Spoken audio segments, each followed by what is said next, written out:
तो बच्चों अब हम चल रहे हैं अपने एक्सरसाइज पे। तो अभी हमने जो बेसिक कॉन्सेप्ट है वेक्टर के या वेक्टर का जो इंट्रोडक्शन था उसके बारे में सीखा और जाना कैसे रिप्रेजेंट करते हैं, उन चीज़ों को हमने देखा। टाइप ऑफ वेक्टर देखा, डायरेक्शन कोसाइन क्या होता है वो हमने देखा, ये सारी बातें हमने जानी है। अब हम चलते हैं एनसीईआरटी का एक्सरसाइज लेते हैं 10.1। जब एनसीईआरटी आपकी ख़त्म हो जाएगी तब जाके हम जो है आपको अरिहंत का वेक्टर इन 3D की जो बुक है वो करवाएंगे आपको, ठीक है। पहले ये बेसिक निपटा देते हैं, उसके बाद आईआईटी के लिए क्वेश्चन लेते हैं वेक्टर का पूरा, ठीक है।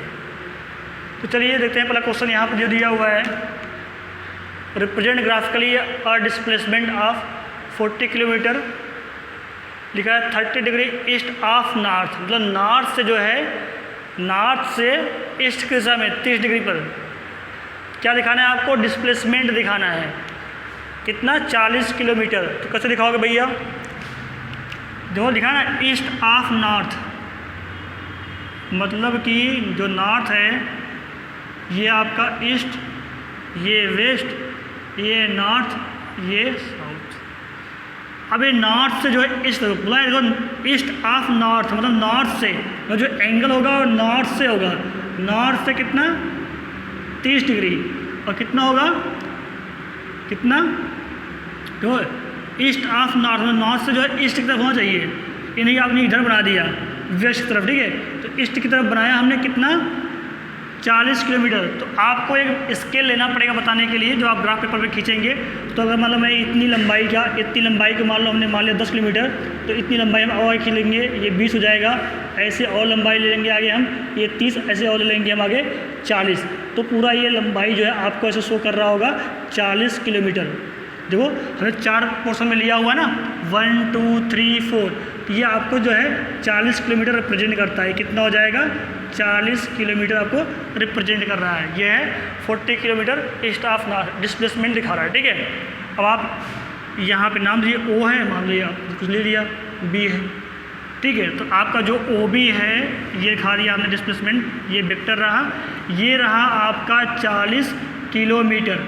और जो आपका ये पोर्शन में जो हमने लिया हुआ है, आप चाहिए तो आप यहाँ नाम दे सकते हैं, कुछ भी जो चाहिए आप दे लीजिए। स्मॉल में ए लिख दिया हमने, बी लिख दिया, सी लिख दिया। तो यहाँ से जो आपका एक लंबाई जो आपका ओ ए है वो कितना है, आपने लेट कर लिया है 10 किलोमीटर। हमने लेट किया हुआ, ऐसा खींच दिया है, ठीक है। ये हमने एक स्केल लिया है, हमने ये स्केल लिया हुआ ना, जो आपका ये एक सेक्शन है ये पूरा, ये 10 किलोमीटर का, तो 4 जो है 40 हो जाएगा। इस तरह से हमने इसको दिखा दिया। चलते हैं अपने अगले क्वेश्चन पे। इतनी बात सुना गई होगी। आपके स्क्रीन पे अगला क्वेश्चन है, जरा इसको देखते हैं। सब कुछ बहुत ही बेसिक क्वेश्चन है, 9th का समझ लिए तो पूरा लिखा हुआ है, classify the following measures as scalar and vector. भैया वर्गीकृत करिए, बताइए कौन स्केलर है कौन सा वेक्टर है। 10 kg, भाई 10 kg बताने के लिए दिशा की जरूरत तो है नहीं, है ना। जैसे चीनी खरीदने का 10 किलोग्राम, ऐसा तो है नहीं आप बोलोगे उत्तर में दे दो 10 किलोग्राम या मेरे सर पे दे दो 10 किलोग्राम, ऐसा तो नहीं है ना। तो क्या हुआ, ये स्केलर है ना, ये आपका हो गया स्केलर। ओके बच्चे, ये आपका स्केलर हो गया। हाँ ये देखो 2 मीटर नॉर्थ वेस्ट, 2 मीटर बता रहा है, साथ में डायरेक्शन बता रहा है, इट मीन्स ये वेक्टर है। ये क्या है, वेक्टर है। यहाँ लिखा है 40 डिग्री। अब क्या करोगे, 40 डिग्री क्या भाई, 40 डिग्री किससे, जैसे अभी आपने क्वेश्चन किया था, उसने बताया था नॉर्थ से 30 डिग्री। भाई ये 40 डिग्री किससे, ईस्ट से, नॉर्थ से, साउथ से, किधर, कुछ पता नहीं, दिशा की कोई जरूरत पता नहीं है, बस इन्होंने मैग्नीट्यूड बता दिया, एंगल बता दिया, बट ये एंगल किस डायरेक्शन में है, डायरेक्शन नहीं बताया गया। इट मीन्स ये क्या हो गया, स्केलर। क्या है ये, स्केलर।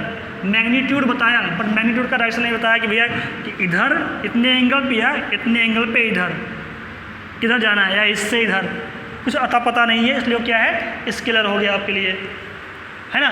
ये 40 वाट, ये भी क्या है, ये भी आपका स्केलर ही है। वाट कार्य करने की क्या है, दर, P/T वर्किंग रेट, कार्य करने की दर, क्षमता जो आपकी है, यही तो है भाई। वो कार्य क्या होता है, एफ एस कॉस थीटा, देखो एफ डॉट ऐसी तो होता है, ये डॉट प्रोडक्ट है ना, डॉट प्रोडक्ट होता है स्केलर, ये भी क्या है स्केलर हो गया, है ना, ये भी स्केलर क्वांटिटी हो गई। टाइम भी क्या होता है, टाइम भी स्केलर क्वांटिटी होती है। ऐसा थोड़ी है कि टाइम को देखने के लिए आपको वो देखना पड़ेगा, दिशा देखनी पड़ेगी, नहीं, ये भी क्या है स्केलर है। कूलॉम ये क्या है स्केलर है। ये क्या है, ये वेक्टर है, क्या है, ये आपका एक्सेलरेशन है ना, एक्सेलरेशन या बराबर एम में मास इंटू एक्सेलरेशन। देखो फोर्स एक वेक्टर क्वांटिटी है और एक्सेलरेशन एक वेक्टर क्वांटिटी है ना, या बराबर एम में, ये क्या है एक वेक्टर क्वांटिटी है। हो गया क्वेश्चन आपका। चलते हैं आगे। Classify the following as scalar and vector quantity. चलिए टाइम पीरियड बाई टाइम तो स्केलर है, डिस्टेंस स्केलर है, वेलोसिटी वेक्टर क्वांटिटी है, वर्क डन क्या है स्केलर। हो गया, आपको पढ़ाया था फिजिक्स में, अच्छे से जानते होंगे, इसलिए मैं यहाँ पे ज़्यादा एक्सप्लेन नहीं कर रहा। आइए इसकी बात करते हैं, इस क्वेश्चन को लेते हैं 10.1 का। क्वेश्चन में लिखा है इन फिगर 10.6 आई स्क्वायर, ये स्क्वायर दिया है इस फिगर में, आइडेंटिफाई द फॉलोइंग वेक्टर्स। ठीक है, निम्न वेक्टर को आप आइडेंटिफाई करिए। लिखा है को इनिशियल, मतलब को इनिशियल वेक्टर कौन से होते हैं जिनका स्टार्टिंग पॉइंट सेम हो। देखो आपका, देखो ये वाला वेक्टर, देखो यहाँ से ये भी चल रहा है इधर, और देखो यहाँ से देखो ये भी जा रहा है इधर, ये दोनों को इनिशियल वेक्टर हैं क्योंकि इनका स्टार्टअप एक पॉइंट है। अर्थात वेक्टर ए और डी, वेक्टर आपका ए एंड जो वेक्टर डी है कैसे वेक्टर हैं, को इनिशियल हैं। क्या है, को इनिशियल वेक्टर है, देखो को इनिशियल वेक्टर हैं। ठीक है, आइए देखते हैं इक्वल वेक्टर। इक्वल वेक्टर होने के लिए क्या होना चाहिए, डायरेक्शन और मैग्नीट्यूड सेम होना चाहिए। इक्वल वेक्टर के लिए क्या होना चाहिए भैया, इक्वल के लिए मैग्नीट्यूड और डायरेक्शन सेम होना चाहिए। डायरेक्शन दोनों सेम होना चाहिए, मैग्नीट्यूड और डायरेक्शन सेम होना चाहिए। कौन सा है ऐसा, जरा चेक कर लो, इसमें देख लो, जरा चेक करो। देखो भैया ये वाला देख रहे हैं, ये वाला वेक्टर, ये भी वो नीचे आ रहा है, देखो ये भी नीचे आ रहा है, दोनों की दिशा सेम है, डायरेक्शन सेम है ना। और मैग्नीट्यूड देखो इक्वल लंबाई के हैं तो मैग्नीट्यूड बराबर है, तो दिशा और मैग्नीट्यूड दोनों सेम है। तो वेक्टर डी और vector B, vector D and vector B कैसे वेक्टर है, इक्वल वेक्टर हैं, है ना। सेकंड का ऑप्शन क्या हो जाए, जो सेकंड है आपका, जो डी वेक्टर है एंड वेक्टर बी है क्या है, इक्वल वेक्टर है ना। हाँ, collinear but not equal, collinear हो लेकिन इक्वल नहीं हो। देखो कौन सा है, देखो ये आपका ये वाला देखो ए और सी, देखो पैरेलल है ना, जो पैरेलल होगा वो कोलिनियर तो होगा। देखो एक देखो ए वाला ऐसे जा रहा है, जा चेक करो, देखो ये वाला वेक्टर ए ऐसे जा रहा है और वेक्टर सी ऐसे जा रहा है, तो पैरेलल है ना, लेकिन बराबर नहीं, इक्वल नहीं। इक्वल तब होता है जब दिशा सेम होती है, तो दिशा यहाँ उल्टा इसलिए बराबर नहीं है, बट ये पैरेलल हैं, सो इसलिए क्या है, इसलिए कोलिनियर हैं, लेकिन बराबर नहीं है। तो हो गया आपका ये आंसर हो गया इसका भी। चलते हैं आगे। तो ये चैप्टर आपका ये है, answer the following as true और फॉल्स। वो वेक्टर ए एंड यहाँ पे माइनस लगा हुआ है साइन में, यहाँ पे साइन है minus. Vector A and minus vector A R collinear, हाँ होंगे। वो कोई वेक्टर मान लो ऐसे जा रहा है, ये मान लो वेक्टर ए है, माइनस ए करना हुआ मतलब कि दिशा पलट दो, बस दिशा उल्टा हो जाएगा तो हम लोग का साइन उल्टा हो जाता है।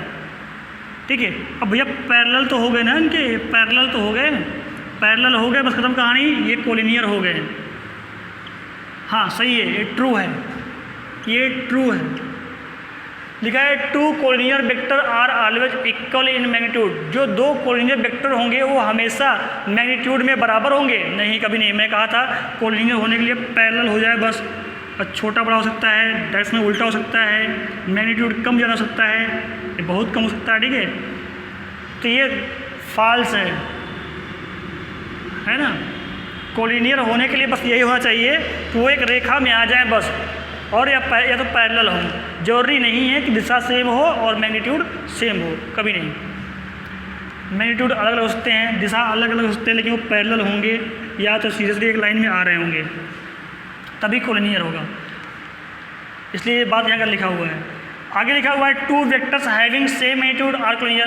दो वेक्टर हैविंग सेम मैग्नीट्यूड, दो वेक्टर के अगर सेम मैग्नीट्यूड हैं तो कोलिनियर है। नहीं भाई, सेम मैग्नीट्यूड कोलिनियर हो जाएंगे। ये किसी बड़ी बात है भाई। एक वेक्टर मान लो हमने ऐसे ले लिया, चलो उसी लंबाई का मान लो इसका मैग्नीट्यूड 5 है, ठीक है। एक हमने ऐसे ले लिया 5 का, तो क्या कोलिनियर हो जाएंगे? नहीं, देखो हो नहीं सकता कभी। ये फॉल्स है, ये भी हो गया। आगे लिखा हुआ है two collinear vector having the same magnitude are equal. दो कोलिनियर वेक्टर क्या सेम मैग्नीट्यूड हो तो वो इक्वल हो जाएंगे? नहीं भाई, मैग्नीट्यूड सेम होने से इक्वल नहीं होता, दिशा भी सेम होनी चाहिए, दिशा भी सेम होनी चाहिए ना। तो भैया फॉल्स है ये भी, ठीक है। ओनली एक ट्रू है इसमें।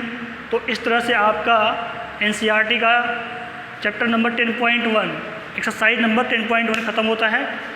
अब 10.2 को हम देखते हैं अगले वीडियो में, ठीक है।